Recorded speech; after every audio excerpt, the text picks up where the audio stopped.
మీరు ఇంజనీరింగ్ చేశారా? జాబ్స్ కోసం సెర్చ్ చేస్తున్నారా? 3600 మందికి పైగా స్టూడెంట్స్ కి జాబ్స్ వచ్చేలా చేసిన code Gyan 100 days software course లో జాయిన్ అవ్వండి. మీ కెరియర్ ని బిల్డ్ చేసుకోండి.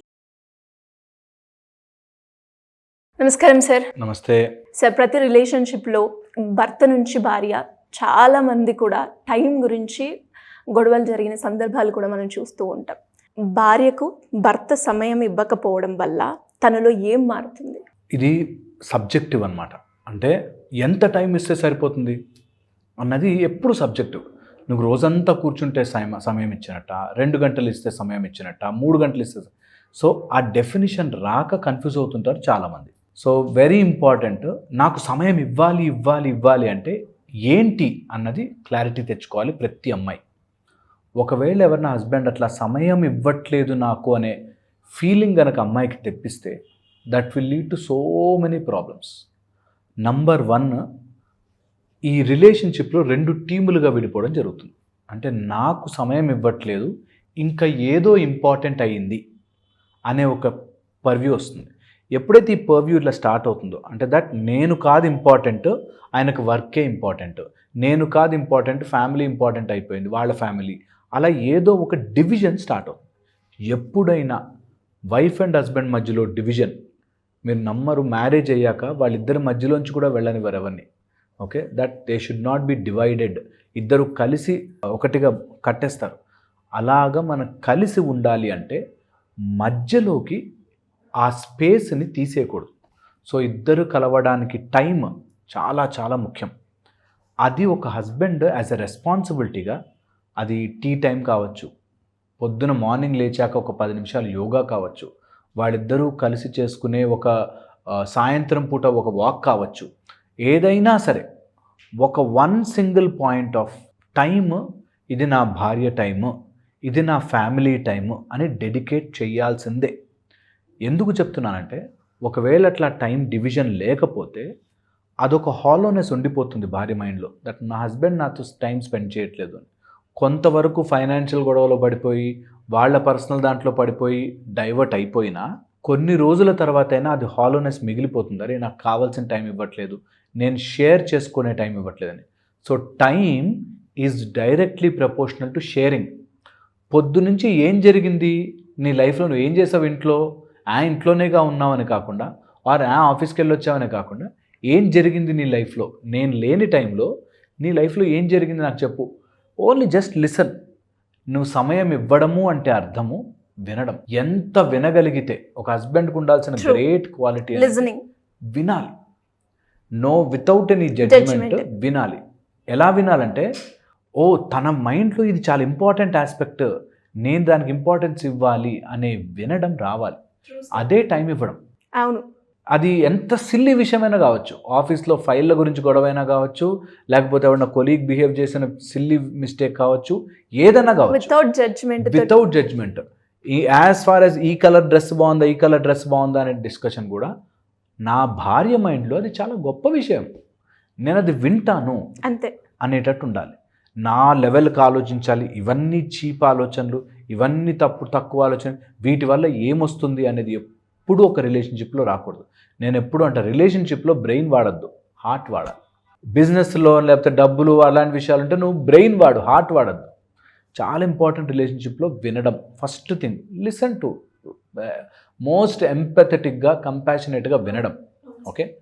సెకండ్, ఒకవేళ సొల్యూషన్ చెప్పాలి అని అనిపిస్తే, ఓకే ఇది నా సజెషన్ మాత్రమే అని చెప్పే వాడి దగ్గర ఎక్కువ సమయం కేటాయించినట్టుగా ఉంటుంది. సజెషనే, యూ షుడ్ నెవర్ ఇంపోజ్.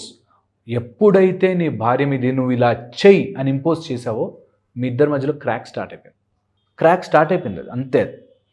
డబ్బు విషయంలోనో కొన్ని రాంగ్ మిస్టేక్స్ జరుగుతుంటే ఇలా జరిగింది అని చెప్పడం చాలా important. There is a line. వీటన్నిటికీ ఒక్కొక్క గీతలాగా, first class, second class, third class లాగా ఒకసారి చెప్పావు, సెకండ్ టైం రెస్ట్రిక్ట్ చేసాం, థర్డ్ టైము దాన్ని యాక్సెస్ చేయకుండా లాక్ చేసాం. ఇది చాలా ఇంపార్టెంట్. చాలా ఫ్యామిలీలో జరిగేవి. దట్ నేను చెప్పానండి లాస్ట్ టైం పెట్టొద్దని, వినలేదు, అందుకని ఇంకా నేను ఇవ్వను అనే గొడవ స్టేజ్లోకి వెళ్ళిపోతావు. దానికి కూడా ఒక మెథడ్ ఉంటుంది, slowly to get that into process. అదొకటి. సమయం వినడం ఒకటి, తర్వాత ప్రాబ్లంకి సొల్యూషన్ చెప్పేటట్టయితే సజెషన్లా ఇవ్వడం ఒకటి. థర్డ్ మోస్ట్ ఇంపార్టెంట్, ఈ ఏ డిస్కషన్లోనూ నేనెంత గొప్పవాడినో తెలుసా, నేనెంత కరెక్ట్గా ఉన్నానో తెలుసా అనే ఫీలింగ్ భార్యకి రానివ్వకూడదు ఎప్పుడు. That's a nice art, subtle art అది. దట్ అబ్బా నేను లేకపోయినా కూడా నువ్వు ఎంత బాగా చూసుకుంటున్నావు ఫ్యామిలీని, నువ్వు ఎంత బాగా నడుపుతున్నావు ఫ్యామిలీని, I'm so proud of you అనే ఒక చిన్న పొగడ్త భార్య నువ్వు 100 రోజులు చెప్పిన మాటలన్నీ విన్నట్టుగా ఫీల్ అవుతుంది. సో అది చాలా చాలా ఇంపార్టెంట్. ఒక భార్యకు ఆ పొజిషన్, రెస్పెక్ట్, దట్ మన ఫ్యామిలీ మొత్తాన్ని, లేకపోతే తను కూడా ఆఫీస్కి వెళ్ళి కష్టపడి రావడం ఈజ్ ఫర్ అస్, మనమిద్దరం ఒక టీం అనే ఫీలింగ్ని ఎప్పుడు అలా లైవ్గా ఉంచాలి. And most important and compulsory important, వండుకుని తినగలిగితే, అంటే వాళ్ళిద్దరూ కూర్చుని కాసేపు టైం స్పెండ్ చేస్తూ తినగలిగితే, ఫుడ్ భార్య వండిందన్నా, వీళ్ళు వంట చేశానా, భర్త చేశానా సరే, ఆ ఫుడ్ దగ్గర చాలా మంచి టైం స్పెండ్ చేయొచ్చు.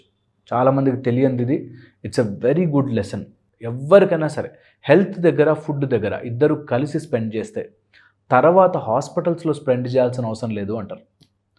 అండ్ ఎప్పుడైనా భార్యతో టైం స్పెండ్ చేసేది ఉంటే keep your phones aside, full focus, full attention ఒక భర్త భార్యకి ఇవ్వాలి. ఇవ్వకపోతేనే వాళ్ళు ఇదంతా కూడా నీకు స్ట్రైట్ ఫార్వర్డ్గా ఇది బ్యాడ్ అని చెప్పరు. స్ట్రైట్ ఫార్వర్డ్గా వాళ్ళు they will go into some kind of mood స్వింగ్స్లోకి వెళ్ళి ప్రతి దాన్ని ప్రాబ్లంగా చూడడం స్టార్ట్ చేస్తారు. సో అక్కడ వచ్చే చిన్న డిస్టర్బెన్స్, దట్ సమయం ఇవ్వట్లేదు, నా బాధ చెప్పుకునే వాళ్ళు లేరు, నా మాట చెప్పుకునే అర్థం చేసుకునే వాళ్ళు లేరు అని రాగానే frustration, depression, worried, mood disorders, mood swings ఇలా వచ్చి హెల్త్ మీద ఎఫెక్ట్ చూపిస్తుంది. హెల్త్ మీద ఎఫెక్ట్ రాగానే పిల్లల మీద ఎఫెక్ట్ వస్తుంది. పిల్లల మీద ఎఫెక్ట్ రాగానే నీ ఫ్యామిలీ మీద ఎఫెక్ట్ వస్తుంది. హెల్త్ బాగాలేక, పిల్లలు బాగాలేక ఉంటే నీ తల్లిదండ్రులు కూడా బాగా చూసుకోదు.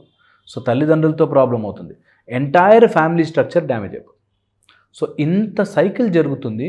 కేవలం 10 minutes మంచి కూర్చొని నవ్వుతూ హ్యాపీగా మాట్లాడో, 2 జోకులు వేసి హ్యాపీగా ఉంటే అన్నీ సెటిల్ అవుతాయి. ఓకే, ఇన్ని ప్రాబ్లమ్స్ సెటిల్ అవుతాయి. అండ్ ఎప్పుడైనా సరే ఒకవేళ అట్లా గ్యాప్ వచ్చింది అని అనిపిస్తే లీవ్ ఎవ్రీథింగ్ అసైడ్, నాకు ఏది ఇంపార్టెంట్ కాదు, యు ఆర్ ఇంపార్టెంట్ అని చెప్పగలిగితే తనే అంటుంది మీరు వెళ్ళి పని చేసుకొని పోండి. బికాస్ దట్ ఆ space, that I am important to my husband అనే ఒక ఫీలింగ్ ఉంటే ఏ అమ్మాయి అయినా సరే చాలా కోఆపరేటివ్గా, చాలా హెల్ప్ఫుల్గా ఉంటుంది. సో అది కొందరికి ఎక్స్ప్రెస్ చేయలేక నా టైం అని అడుగుతూ ఉంటారు, ఇంకొందరికి వినే నా కంప్లీట్ నేను ఏదైతే అనుకుంటున్నానో అదంతా షేర్ చేసినాక నాకు మీరు అవసరం లేదు కదా, మీ వర్క్ మీరు చేసుకుంటే సరిపోతుంది కదా. ఎస్, అదే సార్ చాలా ఇంపార్టెంట్. అదే ఇలా వచ్చినప్పుడు కొన్ని మెకానికల్గా కంపల్సరీ వాళ్ళ ఫంక్షన్కి వెళ్ళాలి, కంపల్సరీ పిల్లలు స్కూల్కి వెళ్ళాలి, ఇట్లా ఏదో మొనాటనస్గా చేయొద్దు. ఏ పనైనా సరే బలవంతంగా స్కూల్కి వెళ్ళి వచ్చేసాను, నా పని అయిపోయింది, నేను ఇంత మాట్లాడేసాను, అయిపోయింది అని బలవంతంగా ఇంపార్టెంట్ నీ తర్వాతనే ఎవరైనా అని ట్రూత్ఫుల్గా, హార్ట్ఫుల్గా బయటకు వస్తే ఆ ఫీలింగ్ బాగుంటుంది. మీకు కూడా చాలా తెలియని ఆక్సిటోసిన్స్ రిలీజ్ అవుతాయి బాడీలో, ఒక తెలియని హ్యాపీ హార్మోన్స్ రిలీజ్ అవుతాయి బాడీ. సో కంపల్సరీగా from the heart give your time. True sir, మీరు అన్నట్టుగానే ఈ వీడియోలో మొత్తంగా ఒక్క పాయింట్ టేక్ అవే చేసుకోవాలంటే ఇదొక్కటే, ఖచ్చితంగా నువ్వు నా లైఫ్కి ఎంటర్ అయ్యావు, నీ తర్వాతనే నాకు వేరే వాళ్ళు అన్న ఒక చిన్న అష్యూరిటీయో లేదంటే ఒక మాటనో ఒక సపోర్ట్ని ఇస్తే చాలు. ఆమె మీ దగ్గర నుంచి ఇంకేది ఎక్స్పెక్ట్ చేయదు నాకు తెలిసినంత వరకు. Thank you sir, thank you so much. Suman టీవీలో మీ పర్సనల్ అండ్ బిజినెస్ ప్రమోషన్స్ కోసం కింది నెంబర్కి కాంటాక్ట్ చేయండి.